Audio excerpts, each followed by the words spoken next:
Tonight, Zip Sports Grill is responding to yesterday's federal raids at 15 of its Valley locations. Zip Sports Grill saying federal authorities executed court-authorized search warrants as part of an ongoing investigation.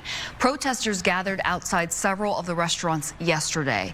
The Sports Grill releasing a statement reading in part, federal officials have not shared details of the investigation and no charges or allegations have been announced. We are cooperating fully with law enforcement and working closely with our attorneys to understand the scope of the inquiry.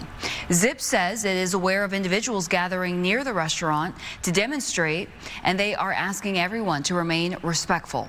But it comes as many still want to know more about what led up to these raids. Fox 10's Steve Nielsen has the latest.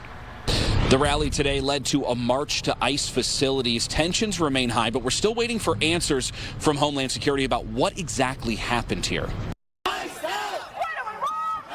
Protests erupt again outside of a Phoenix sports bar. ICE out of Arizona.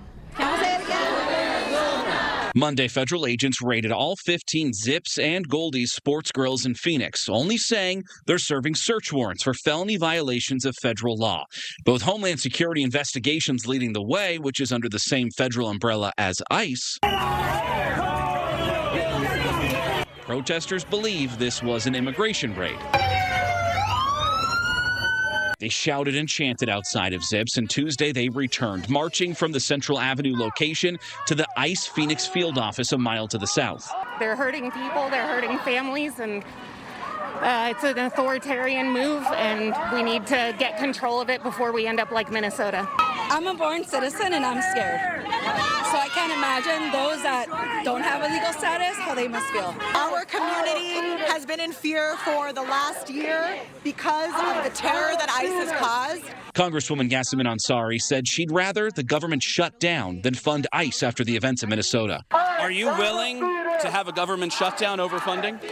Republicans are willing to have a government shutdown. They control the government. They need to recognize that ICE just murdered an American citizen, and they need to make changes before they can earn Democratic votes. In a statement, Governor Katie Hobbs said she's seeking cooperation with the federal government, saying, "I'm incredibly frustrated with the Trump administration's lack of adequate notification when conducting high-profile enforcement activities. It strains law enforcement's ability to coordinate effectively and protect our communities." We have been in touch with the Department of Homeland Security, asking them how many, if any, people were arrested here, what charges they might be facing, but they haven't revealed that yet. Steve Nielsen, Fox 10 News.